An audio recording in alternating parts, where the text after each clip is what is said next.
Demi mahar 5 miliar, aku rela dinikahi pria Turki majikanku. Di malam pertama, ia menangis memandangiku.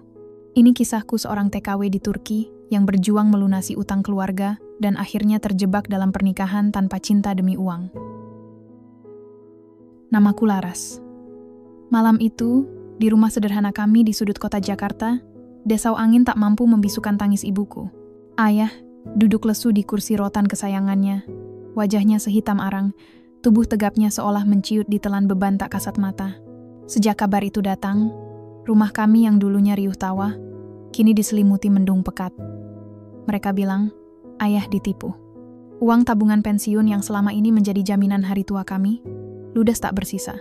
Bukan hanya itu, janji investasi bodong itu juga menjerat ayah dalam lilitan hutang yang menggunung, seperti raksasa kelaparan yang siap menelan kami hidup-hidup. Setiap malam, aku mendengar bisikan cemas kedua orang tuaku dari balik dinding kamar. Bagaimana kita melunasinya, Pak? Suara ibu bergetar menahan tangis. Rumah ini bisa disita. Kata-kata itu menusukku seperti belati dingin. Rumah ini, saksi bisu tumbuh kembangku, tempat kami berbagi suka dan duka, kini terancam hilang. Adik-adikku, yang masih polos bermain di luar, tak menyadari awan gelap yang menggelayuti masa depan kami. Mereka adalah alasan mengapa aku tak bisa hanya diam. Aku Laras, anak pertama. Beban ini, entah mengapa, terasa menekan di pundakku paling kuat. Aku melihat ayahku, pahlawanku, kini tak berdaya. Aku melihat ibuku, yang selalu ceria, kini layu. Dan adik-adikku, masa depan mereka ada di tanganku. Keputusan ini, sejujurnya, bukanlah pilihan yang mudah. Namun, di tengah keputusasaan yang melanda, satu-satunya cara yang terlintas di benakku adalah pergi. Pergi sejauh mungkin, bekerja keras, dan membawa pulang uang sebanyak-banyaknya untuk melunasi hutang itu. Ide itu, awalnya hanya sekelebat pikiran gila, kini mengkristal menjadi tekad baja, menjadi pekerja migran. Tujuanku adalah Istanbul, sebuah kota di ujung benua yang hanya ku kenal dari layar televisi. Aku tahu, jauh dari keluarga, di negeri yang bahasanya tak ku mengerti, budaya yang asing, adalah hal yang menakutkan. Rasa rindu pasti akan menjadi hantu yang menghantuiku setiap malam. Namun, bayangan senyum lega ayah dan ibu, serta masa depan cerah adik-adikku, adalah lentera yang membimbingku. Aku masih ingat saat pertama kali menyampaikan niatku. Ibu menangis histeris, memelukku erat seolah tak ingin melepaskan. Tidak, Nak, jangan pergi. Bagaimana kalau terjadi apa-apa? Ayah, meskipun berat, mencoba lebih rasional. Ini bukan keputusan main-main, Laras. Banyak risiko. Tapi aku sudah bulat. Aku meyakinkan mereka bahwa ini adalah jalan terbaik. Aku akan berjuang. Aku akan bertahan. Demi mereka. Proses pengurusan dokumen terasa panjang dan melelahkan, dipenuhi keraguan dan ketakutan. Ada banyak cerita mengerikan tentang nasib pekerja migran di luar sana. Namun, aku tak membiarkan ketakutan itu menguasaiku. Setiap lembar dokumen yang kutandatangani adalah langkah maju menuju kebebasan keluarga kami dari lilitan hutang. Setiap malam, sebelum tidur, aku membayangkan bagaimana aku akan melunasi semua itu. Bagaimana senyum akan kembali menghiasi wajah orang tuaku. Kini, koperku sudah siap. Di dalamnya hanya ada sedikit barang pribadi dan banyak harapan. Tiket pesawat ke Istanbul sudah di tangan. Sebuah tiket menuju masa depan yang tak pasti, namun penuh janji akan sebuah awal yang baru. Aku tahu, aku akan sendirian di sana. Tapi aku tidak akan pernah merasa sendirian, karena di setiap langkahku, aku membawa serta harapan dan cinta keluargaku. Ini adalah titik balik dalam hidupku.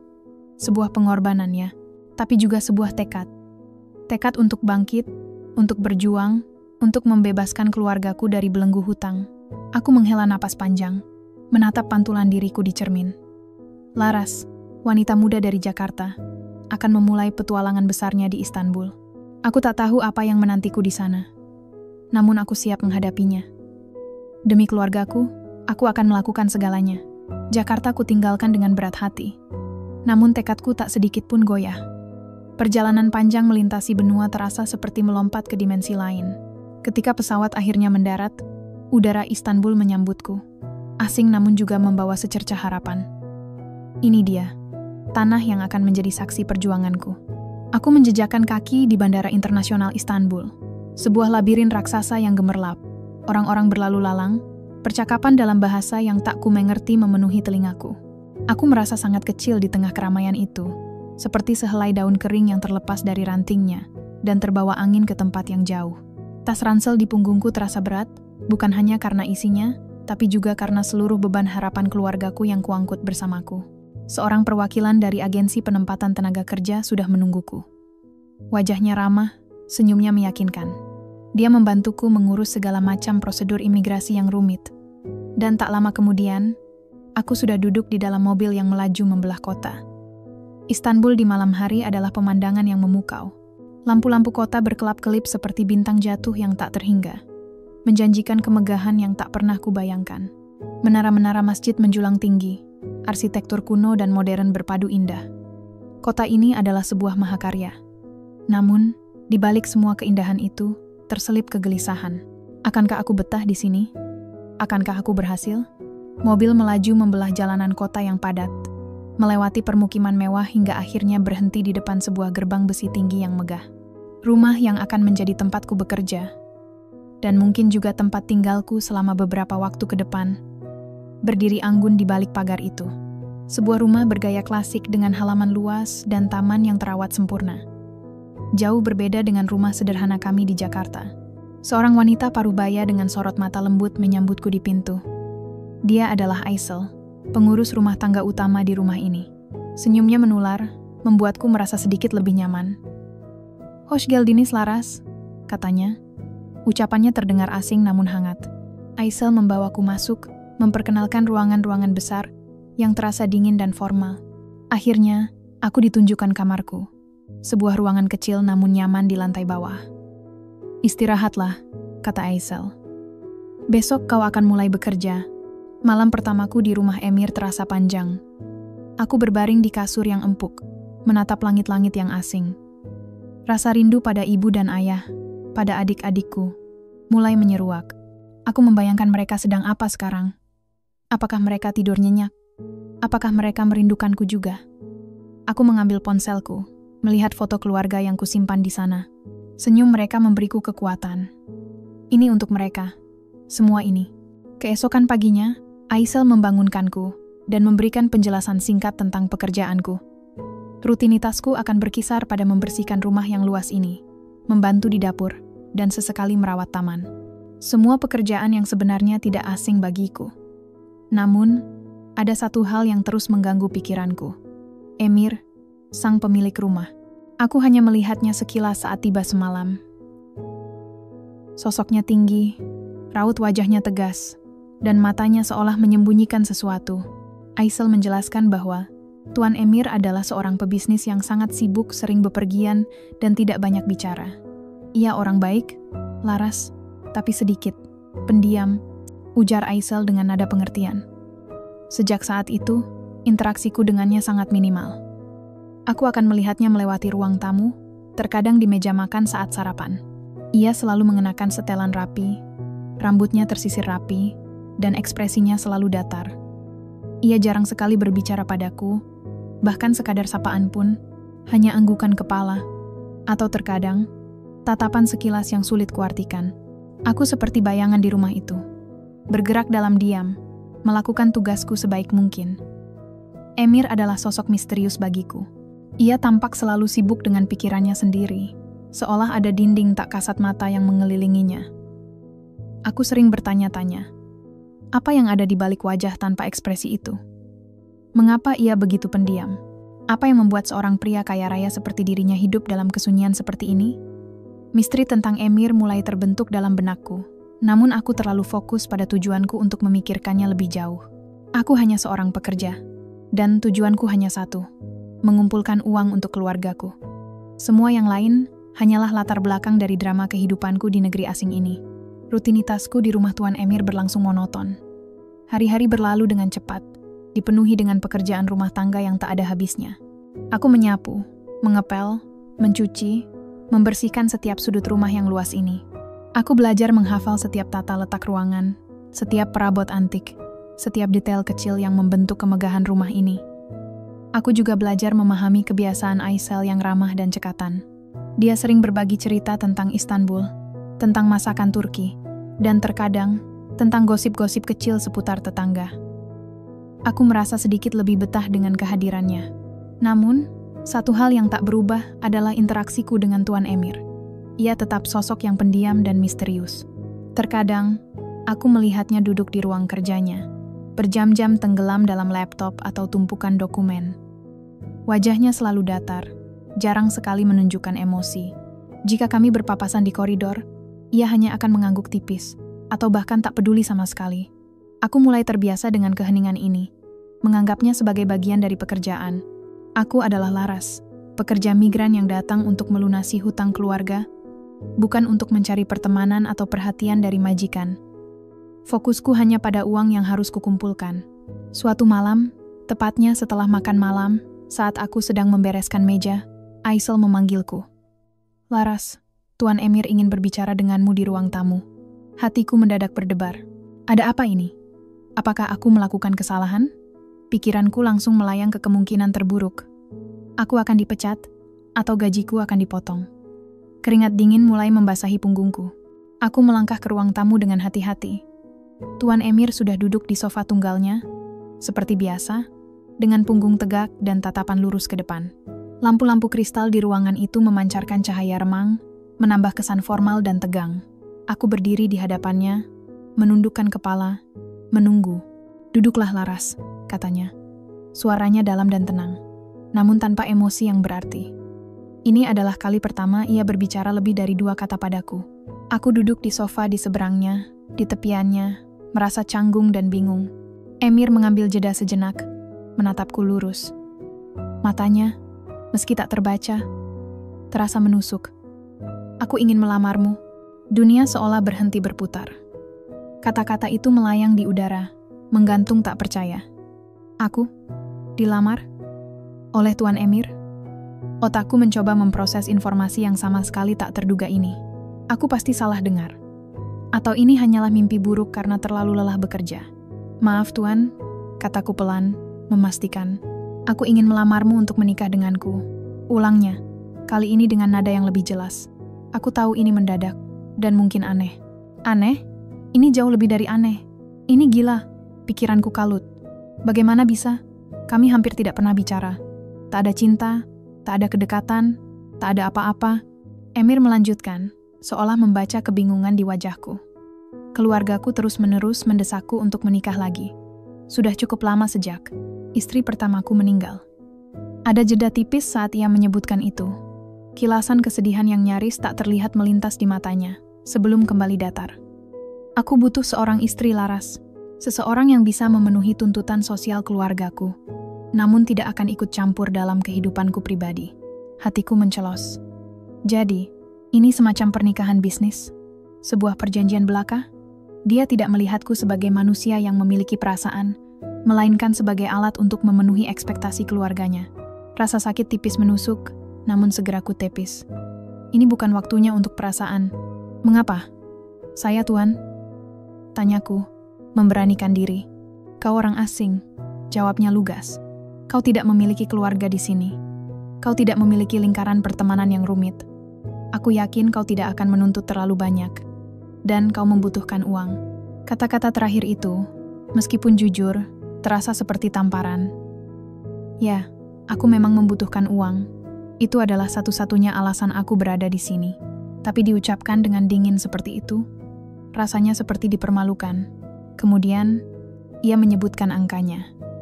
"Sebagai mas kawin, aku akan memberimu 5 miliar rupiah. 5 miliar rupiah.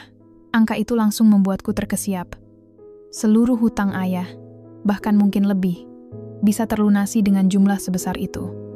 Seketika, semua keraguanku runtuh. Semua harga diri yang sempat terusik, sirna dalam seapan janji uang yang begitu besar. Ini bukan tentang cinta, ini tentang kewajiban, ini tentang keluargaku, ini tentang kebebasan finansial mereka. Aku menarik napas dalam-dalam. "Saya menerima lamaran Anda, Tuan," kataku. Suaraku nyaris tak terdengar. Aku menatapnya. Wajahnya tetap tanpa ekspresi. Seolah ini hanyalah kesepakatan bisnis lainnya. Pernikahan ini tidak akan pernah didasari cinta. Itu sudah pasti. Ini adalah sebuah transaksi, sebuah perjanjian, Sebuah langkah gila yang akan mengubah seluruh hidupku. Tapi ini adalah satu-satunya jalan keluar dari jurang kehancuran yang mengancam keluargaku. 5 miliar rupiah, jumlah itu terlalu besar untuk ditolak. Aku akan menikahi pria asing ini demi keluargaku. Tidak ada lagi yang penting selain itu. Aku tak tahu harus merasakan apa. Haruskah aku gembira? Sedih? Bingung? Malam itu, setelah menerima lamaran Tuan Emir, aku kembali ke kamarku dengan pikiran yang berkecamuk. 5 miliar rupiah. Angka itu terus berputar di kepalaku, seperti mantra. Jumlah itu begitu fantastis, nyaris tak masuk akal. Semua masalah finansial keluarga akan teratasi. Ayah dan ibu tidak perlu khawatir lagi. Adik-adikku bisa terus sekolah. Mereka akan aman. Tapi, harga apa yang harus kubayar? Menikahi seorang pria yang tak kukenal, tanpa cinta, tanpa ikatan emosional. Sebuah pernikahan yang murni didasari transaksi. Aku menatap cermin, melihat pantulan diriku. Apakah ini yang dinamakan takdir? Terjebak dalam situasi yang tak pernah kubayangkan hanya untuk menyelamatkan orang-orang yang kucintai? Ada konflik batin yang hebat berkecamuk di dadaku. Satu sisi berteriak tentang pengorbanan, sisi lain merintih tentang kosongnya hati. Beberapa hari kemudian, persiapan pernikahan yang dimaksud Emir ternyata sangatlah sederhana. Tak ada gaun pengantin mewah, tak ada pesta megah, tak ada daftar tamu yang panjang. Hanya sebuah upacara sipil di kantor catatan sipil Istanbul. Aku mengenakan gaun sederhana berwarna krem yang sudah kusiapkan dari Jakarta. Sementara Emir mengenakan setelan jas hitamnya yang biasa. Tak ada senyum di wajahnya, tak ada tatapan mata yang dalam. Semuanya terasa dingin dan formal, seperti menandatangani kontrak bisnis biasa. Aisel hadir sebagai saksi. Dan beberapa orang dari pihak Emir yang tak kukenal juga turut hadir. Wajah mereka sama datarnya dengan wajah Emir. Aku mendengar sumpah diucapkan dalam bahasa Turki yang tak sepenuhnya ku mengerti. Lalu mengulang sumpah dalam bahasa Indonesia yang terasa hambar di lidahku. Aku menandatangani dokumen, tangan gemetar. Seolah menandatangani takdir yang tak pernah kupilih. Kami resmi menikah. Laras, dari Jakarta, kini menjadi Nyonya Emir. Sebuah status baru yang terasa asing dan berat. Tak ada perayaan setelah itu. Kami kembali ke rumah, dan suasana tetap sama seperti sebelum pernikahan. Dingin dan sunyi. Aku mencoba membuang jauh-jauh rasa aneh yang menyelimuti. Aku harus fokus pada tujuanku. Ini hanya sebuah pekerjaan lain, yang kebetulan berlabel pernikahan. Malam itu, malam pertama kami sebagai suami istri, terasa begitu canggung. Aku masuk ke kamar tidur yang kini akan kami bagi.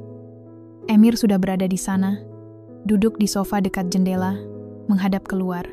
Punggungnya tegap, siluetnya diterangi cahaya rembulan yang masuk melalui jendela. Suasana di kamar begitu hening, hanya ada suara napas kami yang pelan. Aku berdiri di dekat pintu, ragu-ragu. Apa yang harus kulakukan? Haruskah aku berbicara? Haruskah aku langsung tidur? Pikiranku kacau. Emir masih memunggungi aku. Lalu perlahan ia berbalik. Matanya menatapku, kosong namun entah mengapa terasa begitu, terluka. Aku tak pernah melihat ekspresi seperti itu di wajahnya. Ada sesuatu di sorot matanya yang membuatku tak berani bergerak. Itu bukan amarah, bukan jijik, tapi seperti kesedihan yang tak tertahankan. Tiba-tiba, ia menundukkan kepalanya. Bahunya sedikit bergetar, dan aku mendengar suara. Suara yang tak pernah kuduga akan keluar dari pria sedingin Emir. Isak tangis. Emir menangis. Aku terpaku di tempat. Pria kaya raya yang selalu menjaga jarak dan tanpa ekspresi itu, kini menangis di hadapanku. Air mata mengalir di pipinya, membasahi rahangnya yang tegas. Ia tak berusaha menyembunyikannya. Ia hanya menatapku, matanya memerah dan berlinang.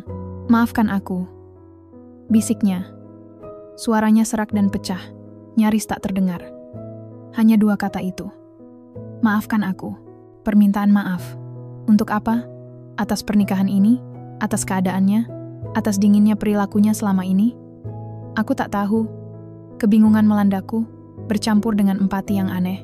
Melihatnya begitu rapuh, hancur, entah mengapa membuat hatiku terketuk. Ini adalah sisi Emir yang sama sekali tak pernah kutahu. Sisi yang menyembunyikan misteri dan kesedihan yang begitu dalam. Aku tak tahu harus bereaksi seperti apa. Aku hanya berdiri di sana, menatapnya, membiarkan keheningan mengisi ruangan bersama isak tangisnya yang tertahan. Malam pernikahan kami bukannya dipenuhi kebahagiaan, malah diselimuti duka dan sebuah permintaan maaf yang tak ku mengerti sepenuhnya. Ini adalah awal dari babak baru dalam hidupku, yang terasa jauh lebih rumit dari yang kubayangkan. Misteri tentang Emir, tentang masa lalunya, semakin membelenggu pikiranku. Malam pernikahan itu terasa begitu surrealis. Tangis Emir dan bisikan, "Maafkan aku," masih terngiang di telingaku saat aku terbangun keesokan harinya. Keheningan yang mengikuti adalah keheningan yang lebih berat dari biasanya. Aku bangkit, mencoba mencerna apa yang terjadi semalam. Namun tak ada penjelasan yang muncul di benakku. Emir sudah tidak ada di kamar. Hidup kembali seperti semula.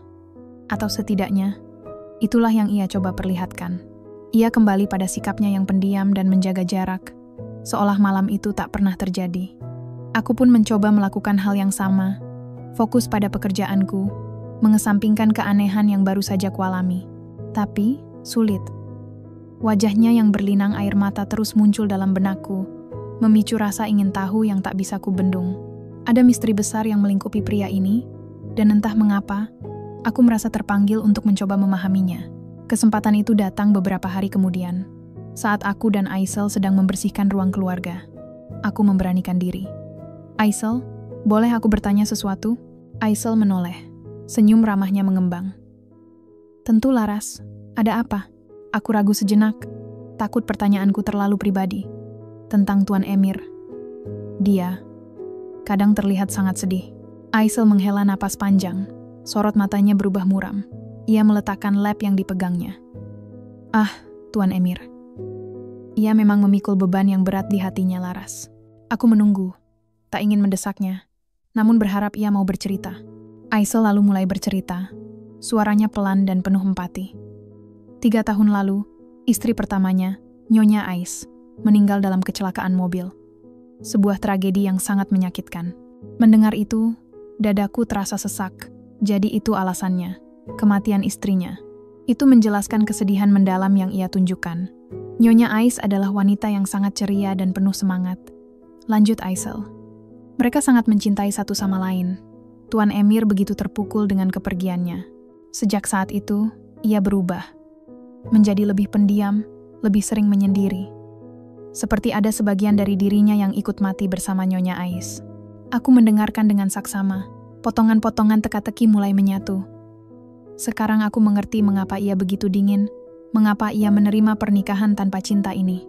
Ia tidak ingin lagi merasakan kehilangan, tidak ingin membuka hatinya lagi. Ia mencoba move on, Laras. Keluarganya juga terus mendorongnya. Aisel melanjutkan, tatapannya beralih ke jendela, seolah melihat bayangan masa lalu. Tapi kau tahu, duka itu bukan seperti penyakit yang bisa disembuhkan dengan obat. Ia meninggalkan bekas, lubang di hati yang terkadang tak pernah terisi penuh. Kata-kata Aisel bergema dalam diriku. Aku mulai melihat Emir bukan hanya sebagai majikan misterius atau suami kontrakku, tetapi sebagai manusia yang terluka parah. Rasa sakitnya begitu nyata, begitu mendalam. Setiap kali aku melihatnya tenggelam dalam pikirannya, aku bisa merasakan betapa beratnya beban yang ia pikul. Ia adalah korban dari trauma masa lalu yang belum sembuh, terkunci dalam kesedihan yang tak bisa ia lepaskan. Aku mulai memperhatikan Emir dengan cara yang berbeda. Aku melihat bagaimana ia terkadang berhenti sejenak, matanya menerawang jauh, seolah melihat sesuatu yang tak bisa kulihat. Aku melihat bagaimana ia menghindari sentuhan atau percakapan pribadi. Ia seperti patung yang terbuat dari kesedihan. Dulu, aku hanya peduli pada uang dan bagaimana aku bisa kembali ke rumah. Tapi sekarang, ada sesuatu yang lain. Ada dorongan aneh dalam diriku untuk memahami pria ini lebih dalam, untuk melihat apakah ada cara untuk membantunya, atau setidaknya meringankan sedikit beban di pundaknya. Tema penyembuhan dan empati mulai merayap masuk ke dalam cerita hidupku, melampaui tujuan awalku. Aku menyadari bahwa pernikahan ini, meskipun tanpa cinta, telah menempatkanku dalam posisi unik untuk menjadi saksi, bahkan mungkin bagian dari perjalanan penyembuhannya. Minggu-minggu berlalu dengan perlahan setelah pengakuan Aisel tentang Ais. Aku semakin memperhatikan Emir. Aku melihatnya setiap pagi. Wajahnya selalu sama, dingin dan terkunci. Tapi kini, di balik topeng itu, aku bisa membayangkan ada badai kesedihan yang tak kunjung reda. Aku melihat tangisnya di malam pernikahan, dan kini aku mengerti mengapa. Ia adalah pria yang hancur. terperangkap dalam duka yang tak berujung. Satu sore, aku sedang membereskan ruang kerja Emir. Dia ada di sana, duduk di kursinya, menatap layar laptopnya dengan pandangan kosong. Aku bergerak pelan, mencoba tidak mengganggunya. Namun, tiba-tiba, dia berbicara, tanpa mengalihkan pandangannya dari layar. "Laras," suaranya serak, nyaris berbisik. "Kau tahu, ada saat-saat di mana aku merasa aku bertanggung jawab atas kematian Ais." Jantungku berdesir. Ini dia. Pengakuan yang kutunggu-tunggu, yang menjelaskan seluruh misteri kesedihannya. Aku menghentikan pekerjaanku, memegang kemoceng erat-erat, dan menoleh ke arahnya. Dia menoleh, matanya merah, seperti baru saja menangis. Kami bertengkar sebelum kecelakaan itu terjadi. Sebuah pertengkaran bodoh, tentang hal-hal kecil. Tapi aku sangat marah waktu itu. Aku mengucapkan banyak hal yang seharusnya tidak kukatakan. Dan dia pergi dengan mobilnya, dalam keadaan marah. Suaranya tercekat. Aku percaya, jika saja aku tidak marah, jika saja kami tidak bertengkar, dia tidak akan pergi. Dia tidak akan mengalami kecelakaan itu. Rasa bersalah itu terpancar begitu jelas di wajahnya, mengoyak hatiku. Sebuah konflik internal yang begitu dalam, merenggut kebahagiaan dan kedamaiannya selama bertahun-tahun. Dia menyalahkan dirinya sendiri atas sesuatu yang mungkin di luar kendalinya. "Aku tahu ini mungkin terdengar gila bagimu," lanjutnya, menatapku lurus. "Menikahimu. Itu hanyalah cara untuk mencoba melarikan diri dari tekanan keluarga, dari rasa sepi yang tak tertahankan. Tapi itu tidak berhasil. Sebaliknya, itu membuatku merasa lebih buruk. Aku tahu aku tidak mencintaimu, Laras, dan itu tidak adil bagimu. Aku minta maaf."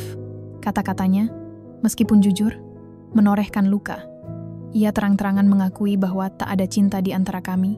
Aku sudah tahu itu, tentu saja. Tapi mendengarnya langsung dari bibirnya sendiri terasa berbeda. Namun, di balik rasa sakit itu, ada rasa lega. Setidaknya, dia jujur. Dia tidak mencoba berpura-pura. Aku menatapnya, pria yang kini adalah suamiku. Pria yang memikul beban begitu berat di pundaknya. "Tuan Emir," kataku pelan. Suaraku lembut namun tegas. "Saya tidak peduli mengapa Anda menikahi saya. Saya sudah menerima.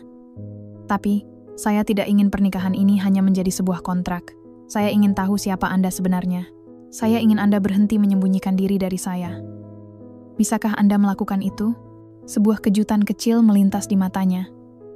Mungkin dia tidak menyangka aku akan merespons seperti itu. Mungkin dia berharap aku akan marah atau menghakiminya. Tapi aku tidak. Aku hanya ingin kebenaran. Aku ingin dia membuka diri, meski sedikit, kepadaku. Aku tidak tahu apakah aku bisa menyembuhkan luka-lukanya, tapi aku tahu aku tidak bisa lagi menjadi orang asing di dalam rumah ini, di dalam pernikahan ini. Ini adalah langkah pertamaku dalam mendobrak batas hati yang Emir bangun tinggi-tinggi di sekelilingnya. Keheningan kembali menyelimuti ruangan, namun kali ini terasa berbeda. Ada semacam pemahaman yang tak terucapkan di antara kami. Sebuah tema baru mulai muncul, kejujuran dan keinginan untuk terhubung.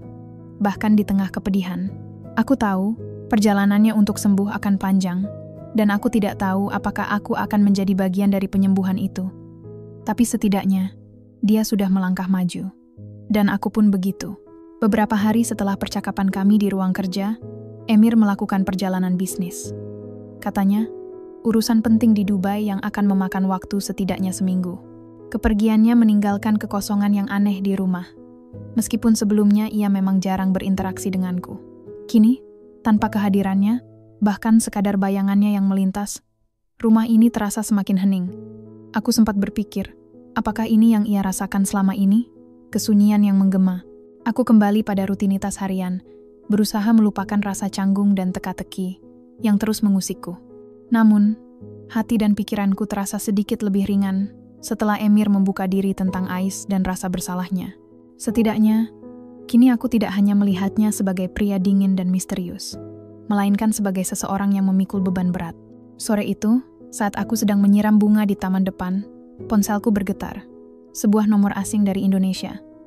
Aku ragu sejenak, namun kemudian mengangkatnya. "Halo, ini Laras?" Sebuah suara familiar menyapaku dari seberang. Jantungku berdebar. Suara itu sangat kukenal. "Ya, ini Laras." "Ini siapa?" Tanyaku, masih tak percaya. Ini aku, Raffi, jawab suara itu.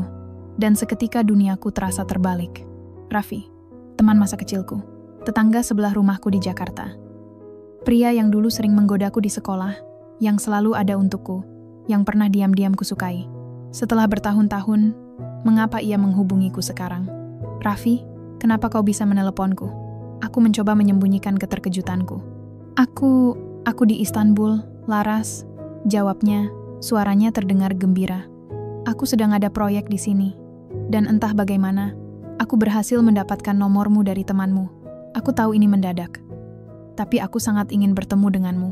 Pikiranku berputar kencang. Raffi di Istanbul? Di kota yang sama denganku? Ini adalah kejutan yang sama sekali tidak terduga. Rasa senang bercampur dengan panik. Bagaimana ini?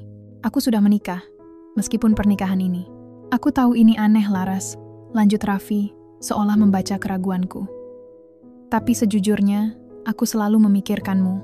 Dan sekarang, setelah bertahun-tahun, kita dipertemukan di negeri asing ini. Aku ingin mengatakan padamu betapa berartinya dirimu bagiku. Jantungku berdebar tak karuan. Raffi, dia menyatakan perasaannya padaku. Perasaan yang dulu kusimpan diam-diam, kini muncul lagi di tengah-tengah kehidupanku yang sudah begitu rumit. Sebuah konflik baru yang mendebarkan muncul di hadapanku. Di satu sisi, ada Raffi, bagian dari masa laluku. Seorang pria yang selalu memberikan kenyamanan dan rasa familiar. Ia adalah representasi dari kehidupan sederhana yang kukenal. Cinta masa muda yang polos.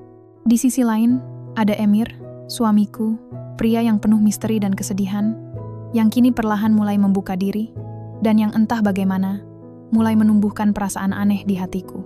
Aku mencoba menenangkan diri. Raffi, ini terlalu mendadak. Aku tidak tahu harus berkata apa. Aku mengerti, katanya. Tapi aku di sini sampai akhir minggu depan. Bisakah kita bertemu? Hanya untuk minum kopi atau makan siang? Aku benar-benar ingin melihatmu. Aku mengangguk meskipun dia tidak bisa melihatnya. Baiklah, aku akan memberimu kabar. Setelah percakapan itu, aku duduk di kursi taman, membiarkan pikiranku melayang. Raffi, kehadirannya di Istanbul adalah misteri tersendiri. Apakah ini sebuah kebetulan? Atau takdir? Aku merasa dilema yang luar biasa. Perasaan lama untuk Raffi, yang kukira sudah terkubur, kini muncul kembali, berbenturan dengan perasaanku yang mulai tumbuh untuk Emir, meskipun aku sendiri masih sulit mengakuinya. Hidupku, yang kukira akan lurus-lurus saja, setelah pernikahan kontrak ini, kini menjadi semakin kusut. Aku terpecah, antara masa lalu yang nyaman, dan masa kini yang penuh ketidakpastian, namun mulai menjanjikan sesuatu yang berbeda. Aku seorang istri, tapi hatiku kini seperti terbelah dua. Babak baru dalam hidupku ini ternyata jauh lebih rumit daripada sekadar melunasi hutang. Ini adalah tentang hatiku sendiri, dan di mana ia seharusnya berada. Dilema yang dibawa Raffi terasa sangat nyata, mengganggu setiap langkahku. Aku mencoba tetap fokus pada pekerjaan rumah tangga, namun pikiranku terus melayang. Bagaimana bisa Raffi muncul di sini, sekarang? Dan pengakuannya itu membangkitkan kembali perasaan lama yang kukira sudah mati. Aku belum membalas pesannya. Aku butuh waktu untuk berpikir, untuk menata perasaanku yang kusut. Beberapa hari setelah percakapan telepon dengan Raffi, Emir pulang dari perjalanan bisnisnya. Seperti biasa, ia masuk ke rumah dengan langkah tenang, auranya yang pendiam tetap sama. Aku menyapanya, ia hanya mengangguk singkat. Rumah kembali dihuni oleh keheningan Emir yang akrab. Namun kali ini, keheningan itu terasa berbeda bagiku. Ada semacam tekanan, semacam antisipasi. Suatu sore, aku menemukan Emir di ruang kerjanya. Raut wajahnya lebih gelap dari biasanya. Ia tidak sedang bekerja di laptop, melainkan memegang selembar kertas di tangannya, meremasnya dengan erat. Aku melihat ke arahnya, dan matanya bertemu dengan mataku, memancarkan sesuatu yang belum pernah kulihat sebelumnya. Kemarahan yang samar, bercampur dengan kecemburuan. "Apa ini, Laras?" tanyanya, suaranya rendah dan tegang. Lebih mengancam daripada yang pernah kudengar darinya. Ia mengulurkan kertas itu padaku. Aku mengambilnya. Itu adalah catatan yang kutinggalkan untuk Raffi. Memberinya informasi kontak dan janji untuk bertemu di sebuah kafe. Aku belum sempat mengirimnya. "Tertera nama Raffi?" dan beberapa baris kalimat singkat yang kutulis, yang secara tidak sengaja tertinggal di atas meja ruang tamu. Wajahku memanas. Itu hanya teman lama saya, Tuan Emir, kataku. Berusaha menjaga nada suaraku tetap tenang, meskipun jantungku berdegup kencang. Teman lama? Ia bangkit dari kursinya, mendekatiku dengan langkah perlahan. Seorang teman lama yang datang ke Istanbul dan ingin bertemu dengan istriku? Ada penekanan tajam pada kata istriku yang membuatku terkejut. Dia tidak tahu kalau saya sudah menikah, belaku, berusaha menjelaskan. Emir berdiri tepat di hadapanku sekarang, tatapan matanya tajam. Lalu kenapa kau menulis ini untuknya? Kenapa kau tidak memberitahunya? Suaranya dipenuhi amarah yang tertahan. Apakah kau berencana untuk menemuinya di belakangku? Aku terdiam, tak tahu harus menjawab apa. Rasanya seperti sebuah konflik besar, tiba-tiba meledak di antara kami. Ini adalah kali pertama ia menunjukkan emosi sekuat ini di hadapanku. Ekspresi wajahnya yang selalu datar, kini dihiasi dengan amarah dan semacam rasa sakit. Aku tidak bermaksud apa-apa, bisikku. Kau hanya apa, Laras? Ia memotongku, suaranya sedikit meninggi. Kau tahu pernikahan kita, kau tahu situasinya. Tapi kau masih saja. Ia menghentikan ucapannya, frustrasi terlihat jelas di wajahnya. Lalu, sesuatu yang mengejutkan terjadi. Emir menghela napas panjang, amarah di matanya meredup, digantikan oleh ekspresi lain. Sebuah campuran kerentanan dan kebingungan. Aku tidak suka ini, Laras.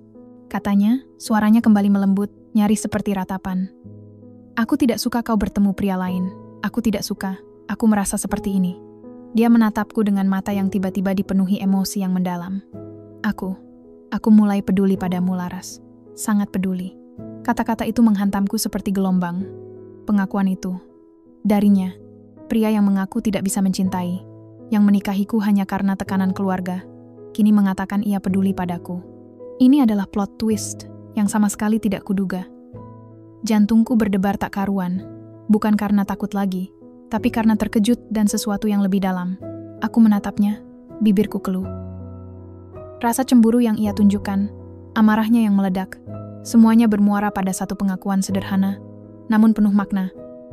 Ia mulai memiliki perasaan. Dinding yang ia bangun di sekeliling hatinya, dinding yang selama ini kukira tak bisa ditembus, perlahan mulai retak.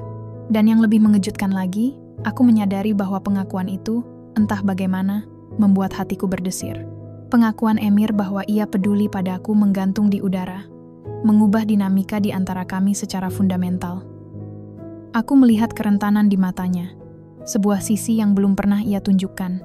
Aku tahu, pengakuannya itu bukan sekadar kata-kata. Itu adalah retakan pertama pada dinding tinggi yang selama ini ia bangun di sekeliling hatinya.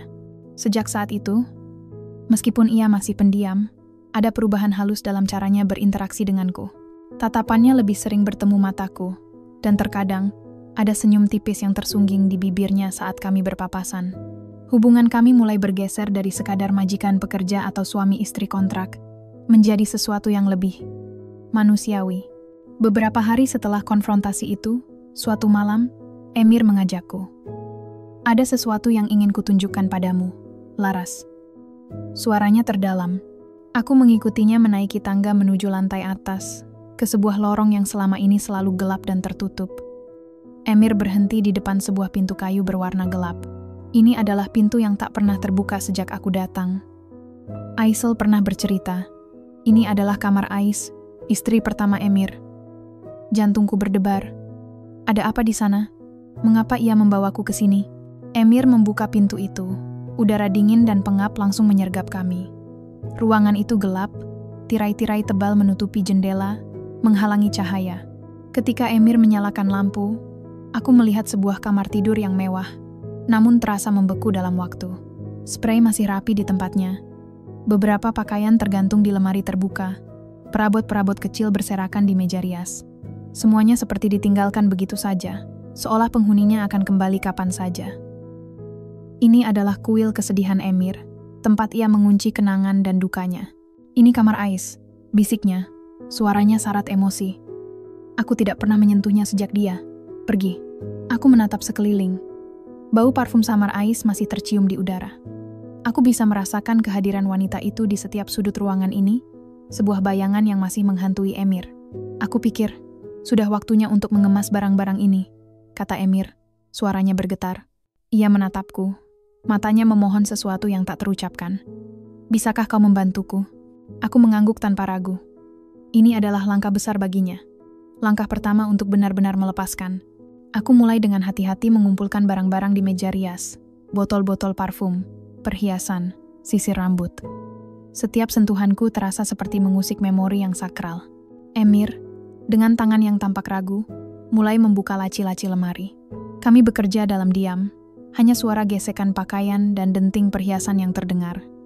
Ada rasa sedih yang mendalam menyelimuti ruangan ini, namun juga ada perasaan lega yang mulai tumbuh. Emir tampak berjuang, sesekali menghela napas berat, namun ia tidak berhenti. Saat aku mengangkat sebuah buku dari meja samping tempat tidur, sebuah amplop tipis terjatuh dari halaman tengahnya. Aku mengambilnya.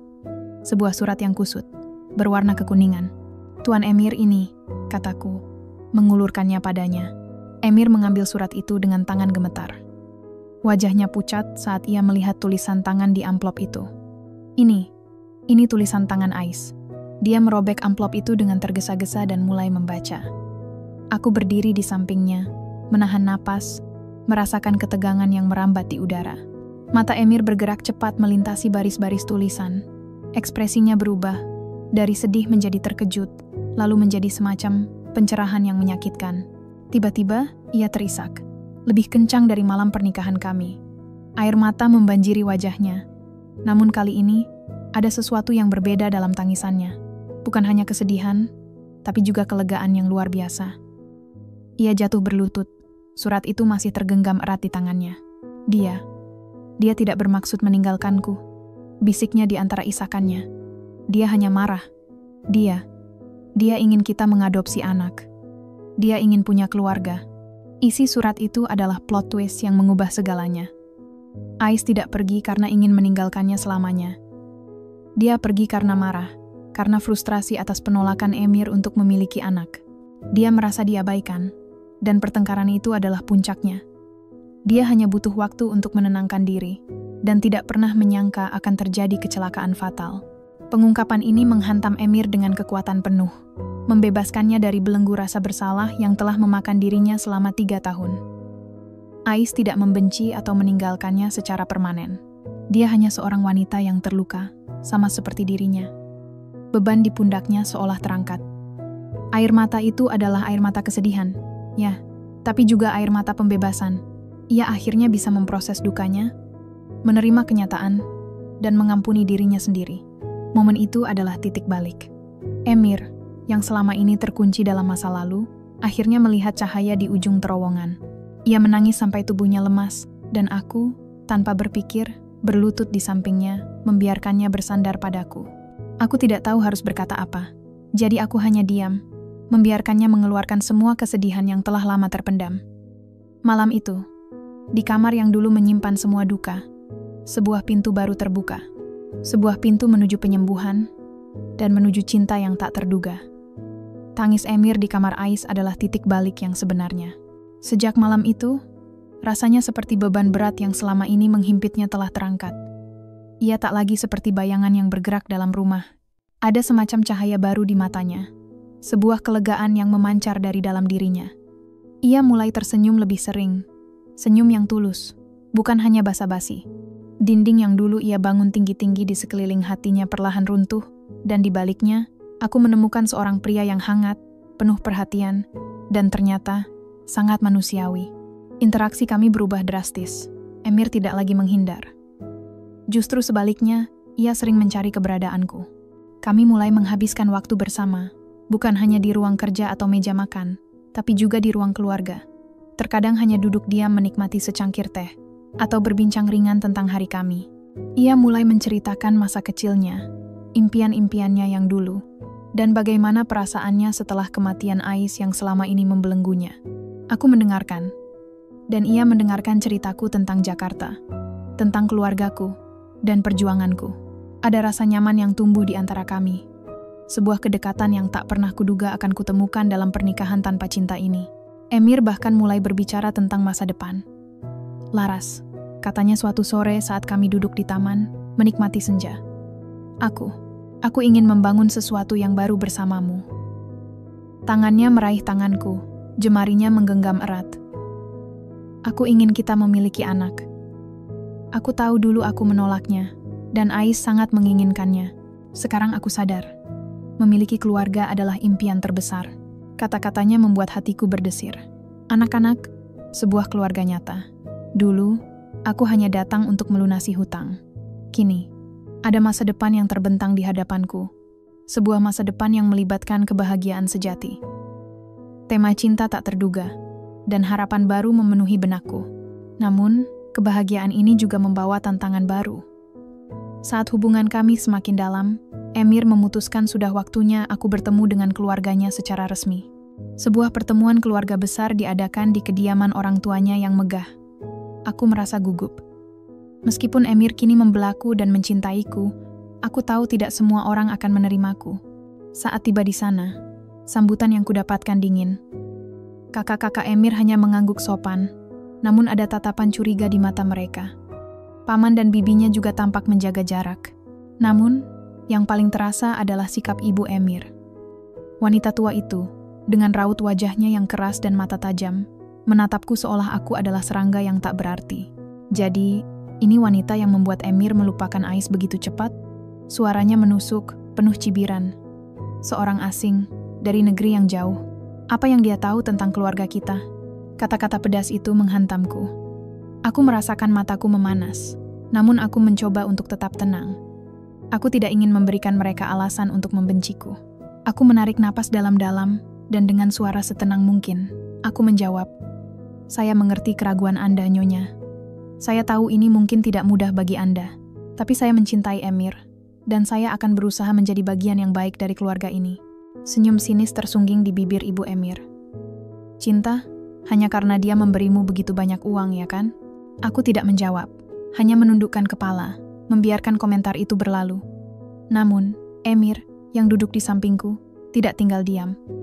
Ia mencengkeram tanganku lebih erat dan bangkit berdiri. "Cukup, Ibu." Suaranya tegas, penuh otoritas yang tak terbantahkan. Laras adalah istriku. Dia adalah wanita yang telah membantuku melewati masa paling gelap dalam hidupku. Dia tidak peduli dengan uang, dia peduli denganku, dan aku mencintainya.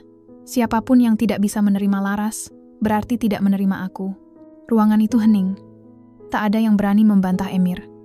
Kata-katanya, pembelaannya yang tak tergoyahkan, membuatku merasa begitu dicintai. Itu adalah momen yang sangat berarti. Meskipun ibu Emir masih terlihat tidak senang, bibir kerasnya sedikit mengendur. Aku tahu, ini baru permulaan dari perjuangan kami untuk mendapatkan penerimaan keluarga. Tapi dengan Emir di sisiku, aku merasa bisa menghadapi apapun.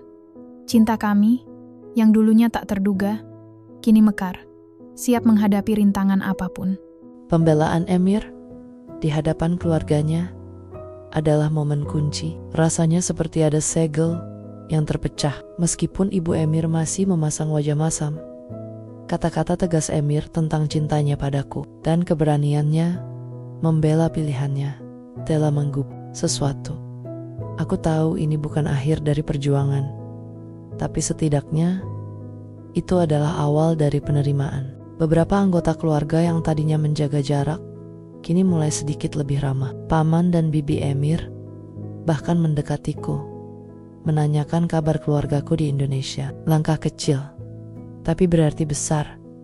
Setelah pertemuan itu, suasana di rumah Emir menjadi semakin hangat. Ia tidak lagi menyembunyikan perasaannya. Pelukannya menjadi lebih sering, tatapannya lebih lembut, dan kata-kata cintanya mengalir alami. Kami mulai merencanakan masa depan, bukan lagi sebagai pernikahan kontrak, melainkan sebagai pasangan yang membangun hidup bersama. Kami berbicara tentang rumah impian, tentang sekolah anak-anak yang akan kami miliki kelak, dan tentang bagaimana kami akan menghabiskan hari tua. Impian yang dulu terasa begitu jauh, kini menjadi kenyataan yang bisa kuraih. Suatu sore, saat kami sedang menikmati pemandangan Bosphorus dari balkon rumah, Emir berlutut di hadapanku. Jantungku berdebar kencang. Ini bukan lamaran yang sama seperti dulu. Kali ini, matanya dipenuhi cinta. Tangannya memegang sebuah kotak bludru kecil. "Laras, Suaranya lembut, penuh emosi. Dulu, aku menikahimu karena tekanan, karena kesepian, karena aku tak punya pilihan lain. Ia membuka kotak itu memperlihatkan cincin indah dengan berlian berkilau. Tapi kini, aku ingin menikahimu lagi. Menikahimu karena aku mencintaimu. Karena kau adalah rumah yang tak pernah ku tahu ku butuhkan. Karena kau telah mengajariku bahwa luka bisa sembuh dengan menerimanya. Maukah kau menikah denganku, Laras? Dengan pernikahan yang layak, sesuai pilihan kita. Air mata menggenang di mataku. Ini adalah momen yang paling kutunggu. Bukan karena cincinnya, bukan karena kemewahannya, tapi karena ketulusan di balik setiap katanya. Aku melihat di matanya, pria yang hancur itu telah bangkit, telah menemukan kedamaian. Dan aku adalah bagian dari proses penyembuhannya.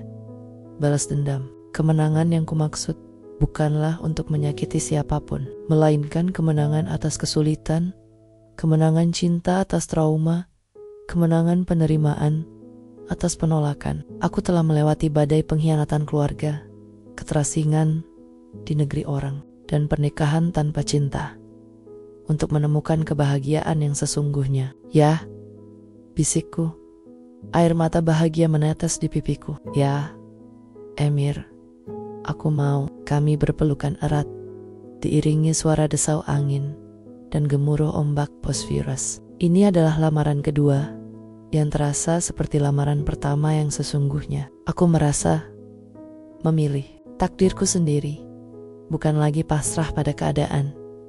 Pernikahan kedua kami diadakan beberapa bulan kemudian. Kali ini, tidak ada lagi suasana dingin dan formal. Upacara itu hangat dan intim, diadakan di sebuah taman kecil di pinggir Bosphorus dengan latar belakang pemandangan Istanbul yang memukau. Kami mengundang teman terdekat dan beberapa anggota keluarga Emir yang kini telah sepenuhnya menerima. Kiot, bahkan Ibu Emir hadir. Dan meskipun senyumnya masih malu-malu, ada kehangatan yang tak bisa ia sembunyikan saat ia memelukku. Aku mengenakan gaun putih sederhana namun elegan, dan Emir mengenakan jas yang membalut tubuhnya dengan sempurna.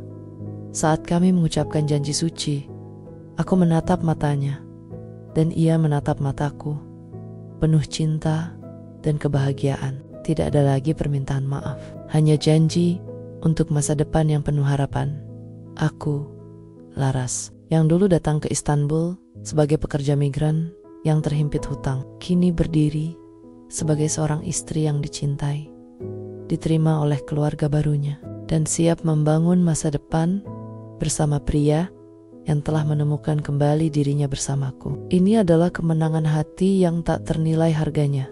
Pernikahan kedua kami adalah puncak kebahagiaan yang tak pernah kubayangkan. Berbeda sekali dengan upacara sipil yang dingin dulu, kali ini semuanya terasa penuh cinta dan makna. Ibu Emir yang dulu begitu dingin, kini tersenyum tipis. Bahkan sempat memelukku saat kami berpamitan. Itu adalah kemenangan kecil, tapi sangat berarti bagiku. Aku melihat binar kebahagiaan di mata Emir. Sebuah ketenangan yang dulu tak pernah ada. Dia tidak lagi terbebani oleh masa lalu, melainkan menatap masa depan dengan penuh harap. Setelah upacara, kami berdiri di tepi Bosphorus. Angin lembut membelai wajah kami. Aku menyandarkan kepala di bahu Emir, membiarkan kehangatan tubuhnya meresapiku. Istanbul, kota yang dulu terasa begitu asing dan menakutkan, kini terasa seperti rumah yang sesungguhnya. Bukan hanya karena aku tinggal di dalamnya, tetapi karena disinilah aku menemukan diriku yang sebenarnya, dan juga cinta sejati. Aku merenungkan perjalanan yang telah kami lalui, dimulai dari keputusasaan di Jakarta, terbelit hutang dan janji palsu, kemudian datang ke Istanbul dengan niat tunggal, melunasi beban keluargaku. Pernikahan kontrak yang tak disangka, dengan pria asing yang dingin dan misterius. Lalu, perlahan terungkapnya misteri dukanya, rasa bersalah yang membelenggunya. Kedatangan Raffi yang sempat menggoyahkan perasaanku memicu konflik batin yang hebat, hingga akhirnya plot twist dari sebuah surat lama yang membebaskan Emir dari penderitaannya, membuka hatinya sepenuhnya kepadaku. Ini adalah kisah yang penuh lika-liku, jauh dari gambaran pernikahan yang pernah kubayangkan. Tapi justru karena itu, cinta yang kami temukan terasa jauh lebih berarti. Kami berdua adalah individu yang terluka, masing-masing dengan beban masa lalu yang berbeda. Aku dengan beban finansial keluargaku, dan Emir dengan trauma kehilangan dan rasa bersalahnya. Namun, kami menemukan penyembuhan dalam diri satu sama lain. Aku mengajarkannya untuk kembali percaya pada cinta dan kebahagiaan, dan ia mengajarkanku bahwa kekuatan sejati terletak pada penerimaan diri dan kemampuan untuk melihat cahaya di balik kegelapan. Aku mendongak menatap Emir, dan ia tersenyum, mengecup keningku lembut. "Kita berhasil, Laras," bisiknya, suaranya penuh haru. Aku mengangguk, merasakan air mata kebahagiaan kembali membasahi pipiku. "Ya, Emir, kita berhasil." Aku tahu rasa sakit yang pernah kami alami mungkin tidak akan pernah sepenuhnya hilang. Bekas luka akan selalu ada, mengingatkan kami pada masa lalu. Namun, kami tidak lagi membiarkannya mendefinisikan kami. Kami belajar untuk menerima, untuk tumbuh, dan untuk mencintai. Perjalanan ini telah mengajarkan kami tentang kekuatan cinta, ketulusan, dan penerimaan. Hidup kami kini seperti halaman kosong yang baru dibuka. Kami tidak tahu apa yang akan terjadi di bab-bab selanjutnya. Namun, kami akan menuliskannya bersama, dengan setiap tawa, setiap pelukan, dan setiap janji yang kami ucapkan. Kami membangun kisah baru yang penuh harapan dan kebahagiaan. Aku, Laras, seorang wanita Indonesia yang pergi ke Istanbul demi keluarga, kini telah menemukan rumah sejati di hati seorang pria Turki. Di sebuah kota yang dulu asing, namun kini menjadi saksi bisu dari cinta kami yang abadi. 5 tahun telah berlalu sejak pernikahan kedua kami. Aroma kopi Turki yang kaya dan semilir angin Bosphorus yang selalu ada, kini menjadi bagian tak terpisahkan dari hari-hariku. Istanbul, yang dulunya adalah tempat pengasingan dan perjuangan, kini benar-benar menjadi rumah. Rumah yang dibangun bukan hanya oleh dinding dan atap, tapi oleh cinta, tawa, dan pengertian yang telah kami tanam bersama Emir.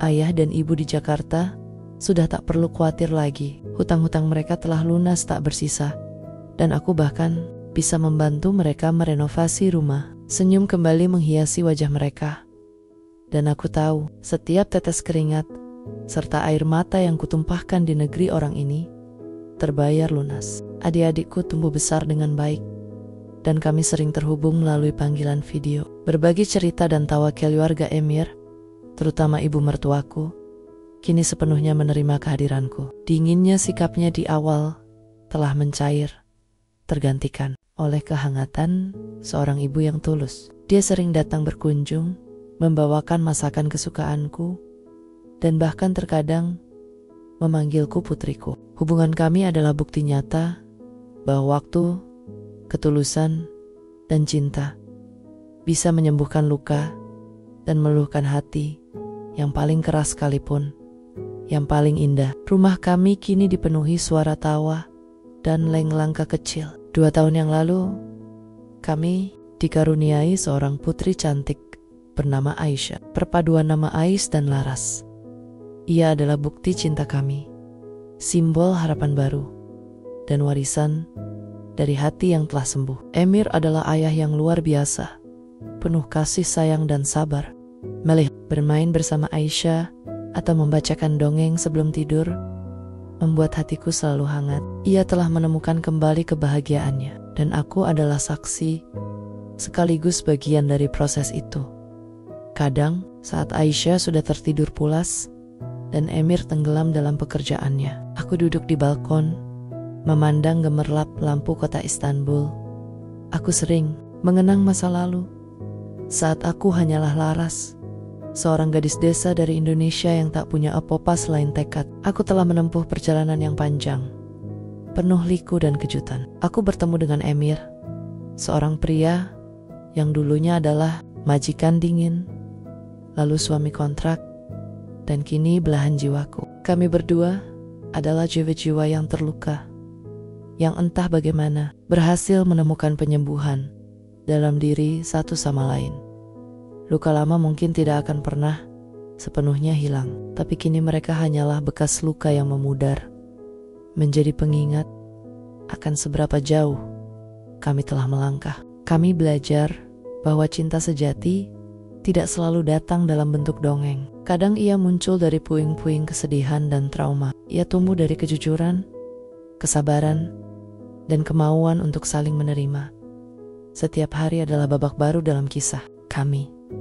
Kami terus belajar, terus tumbuh, dan terus mencintai. Ini bukan akhir dari cerita, melainkan awal yang abadi. Aku, Laras, dan Emir, kami telah menemukan rumah, bukan hanya sebuah tempat, melainkan sebuah rasa.